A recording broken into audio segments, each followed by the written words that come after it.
I literally cannot keep up. I don't know. I don't think we had ever had a president that would sign every executive order immediately as soon as possible and publicly like this. This is the first time. And now we have President Donald Trump issued a chilling warning to Iran, saying he has left instructions and ordered the total obliteration of the country if he is assassinated. Bro, it's like I'm watching a movie. This is crazy and scary too, but also badass. So let's go and check out this video. Thank you very much. We had a busy day. We're dealing with lots of different people on lots of different things. We had some terrific people in today and trying to solve some of the problems that are going on in the country and outside of the country. We're doing very well with respect to other countries really behaving on taking the criminals that they sent into our country, and we're getting them out. These are some of the worst people on earth, and they're getting out and they're being accepted back in their countries, as you've heard, without exception. So a lot of people thought that was not going to happen, but it's happening very full force. Now we're getting some very, very dangerous people out of our country, which is very important. This is really tactical. Like, he is letting you know that the other things that he have done and promised you on has been done, and he accomplished what he promises. So this is like, in a way, telling Iran, hey, oh, watch out. You see what can happen? And, Will, perhaps we'll go through the first one, please. Yes, sir. So earlier today, before the press came in, you signed a commission appointing Chris Wright to be your next Secretary of Energy. We have another commission prepared for your signature, sir. This is Doug Collins to be Secretary of the VA, Doug Collins of Georgia. Two very good men.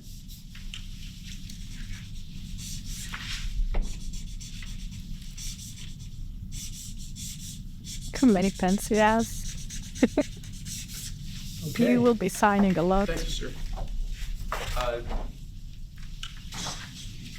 Next up, in light of numerous actions taken by a number of bodies of the United Nations, which exhibit a deep anti-American bias, we have an executive order prepared for your attention that would withdraw the United States from the UN Human Rights Council, would withdraw the United States from the UNRWA, which is a refugee organization, and would also review American involvement in UNESCO, which has also exhibited anti-American bias. More generally, the executive order calls for a review of American What does this mean involvement and for funding Europe? in the UN in light of the wild disparities in levels of funding among different countries that, as you've expressed previously, is deeply unfair to the United States. So I've always felt that the UN has tremendous potential. It's not living up to that potential right now. It really isn't, hasn't for a long time. It has, there are great hopes for it, but it's not being well run, to be honest, and they're not doing the job. A lot of these conflicts that we're working on should be settled, or at least we should have some help in settling them. We never seem to get help. That should be the primary purpose of the UN, the United Nations. And again, it's got great potential, and based on the potential, we'll continue to go along with it, but they got to get their act together. Okay. What would they need to do, sir, to get their act together? Well, they got to be fair to countries that deserve fairness. They have some countries, as you know, that are outliers, that are very bad, and they're being almost preferred as countries to those that Does he mean do their Germany? job and are doing a good job, and they have to really, they're going to end up losing, a lot of countries are going to end up losing their credibility like other organizations, and then they're going to be nothing. The potential of the United Nations, and not everybody agrees with me on this, the potential of the United Nations is fantastic if properly run. So we'll see what happens. How much money are you willing to take away from them? Now, when he says we're is taking a away a little. properly run, I don't know what he really means by that. Like, he really needs to explain the steps and what he means by it, because I feel like when it says properly run, it's like saying whatever I say, you know, whatever I mean and whatever I want, it can and should be the ultimate truth and the ultimate rightful thing to do. I don't know. I don't know what's going on in here. It's a bit more complicated for me to understand at this moment. I need to do a bit more research when it comes to this. But yeah, it is wild, the amount of things that he is doing. But we're not looking to take away money. This is so important that we're really, as you know, the United Nations is largely funded by us. But and it that's shouldn't be. It should crazy. be funded by everybody. But we're disproportionate, I agree. as we always seem That's to be. fair. But it's something. But that also, like, how big is America compared to the rest of the countries, especially in Europe? Like, ever lived up to the potential, in 10 minutes it would make up the difference. That's the kind of power it could have. Right now, it doesn't have that power. Next, sir, this is a national security presidential memorandum that seeks to impose maximum pressure on the government of the Islamic Republic of Iran. Many here of these we provisions go. are similar to actions that your administration took during your first administration. The basic idea here is to have every department and agency, or many departments and agencies in your government attempt to sanction and control Iranian activities, particularly relating to the Iranian nuclear program and the Iranian export of terrorism through support of various proxy groups abroad. And the intent here is to give you all of the possible tools to, I'd say, engage with the Iranian government to ensure that going forward they're less of a malign actor on the world stage. So this is one that I'm torn about. Everybody wants me to sign it. I'll do that. It's very tough on Iran. It's what we had before. We would have never had the problem. You would have never had October 7th. We would have never had the problem had the election gone a different way, which it should have. But this one, I think, more than made up for it. I think we're doing things that it shows that more than made up for it, much more historic. The Iran situation, hopefully, I'm going to sign it, but hopefully we're not going to have to use it very much.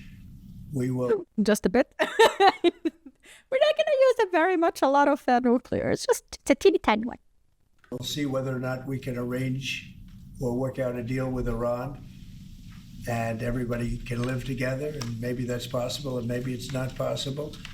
So I'm signing this. That's a cool idea. I'm unhappy to do it, but I really have not so much choice because we have to be strong and firm, and I hope that it's not going to happen. What he means here is like he's less diplomatic, more threatening, and he doesn't like to be that guy. At least he is pretending not wanting to be that guy who has to like firmly say and threatens another country about this situation, because apparently that's the only way you can get to them and that's the only way you can communicate with the country. And it's like he got pressured into being this type of guy.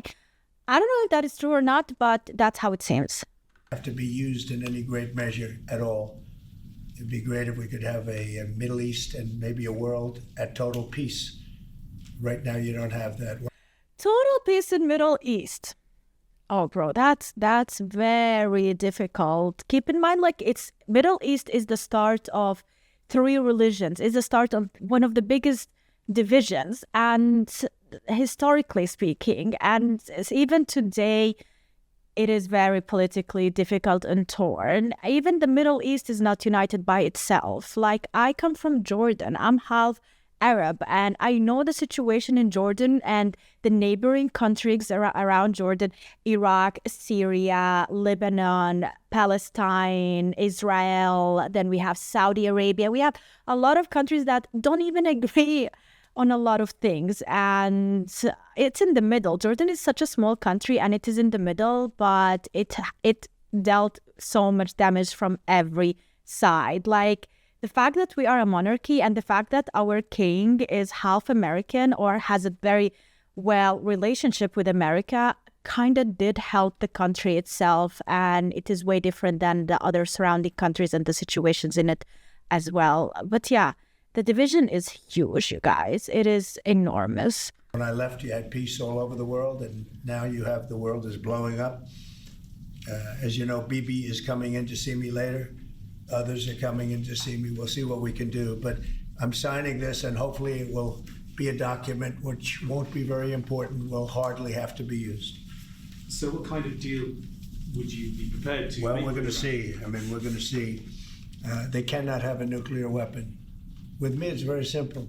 But how can you tell another country that they cannot have a nuclear weapon while you possess a nuclear weapon? Like, how are they going to protect themselves? How their words and whatever they're going to say will amount to anything if they don't have also a threat of themselves, by themselves? Like, I don't think this is really going to work.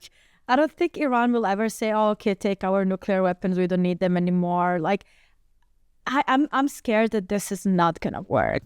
Iran cannot have a nuclear weapon.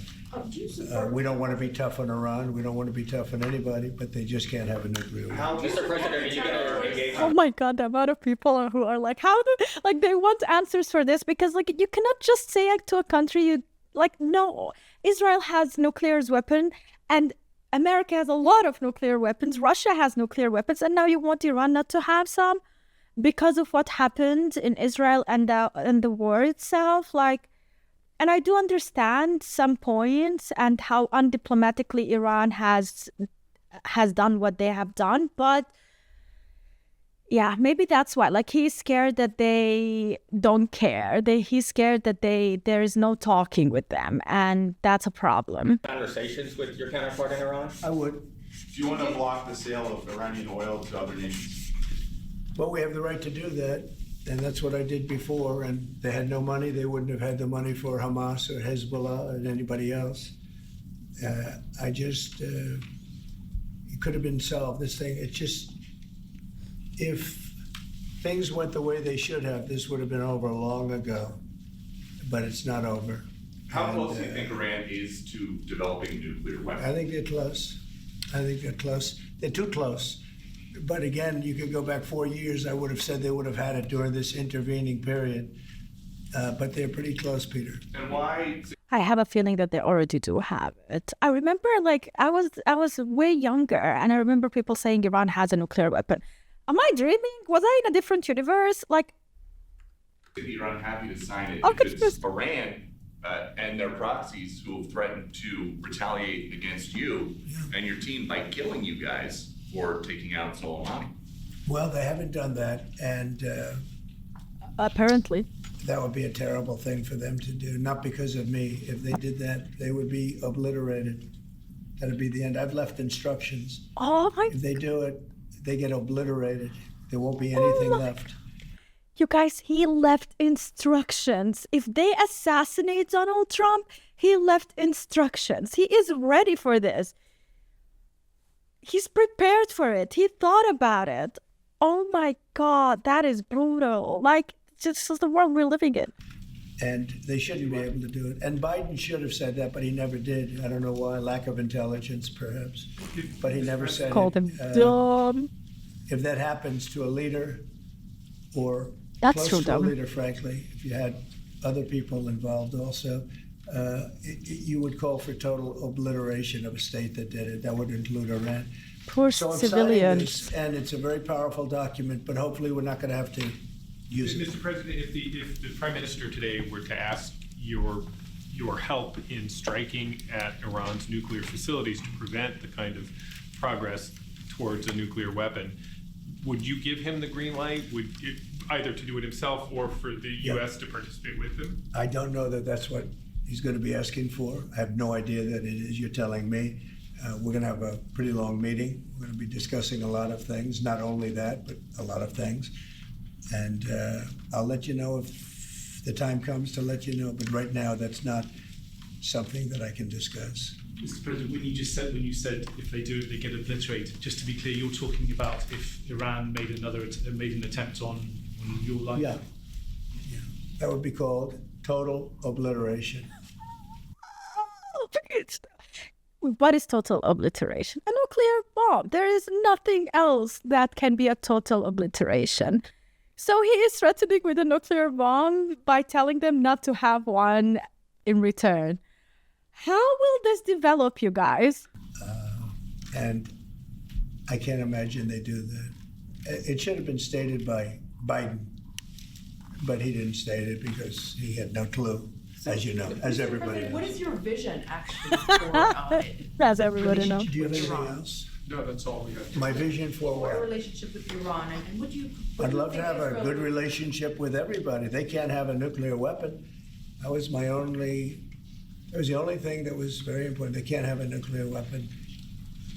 Beyond that, Why is America so scared of Iran having a nuclear weapon it would be very tough if they insist compared on to doing Russia or that. They have some other of their countries? leadership, I can tell you right now, and maybe you know it, maybe you don't, but there are many people at the top ranks of Iran that do not want to have a nuclear weapon just for that very reason.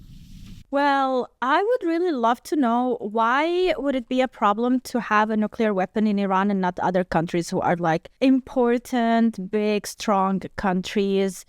Is it because of the fact that they didn't listen to what America said during the attack as well, and they ignored any diplomatic conversations, and they didn't want to have any diplomatic conversations? So that maybe that is the reason. Like, if you cannot reason with people, then you have to use force and you have to threaten them and you have to do stuff that Donald Trump is doing right now. And this is what America wants. This is what America needed, and this is what they voted for. Yeah, he is protecting America, definitely. He cares about it a lot. Yeah, let me know what you think in the comments. Thanks so much for watching. See you.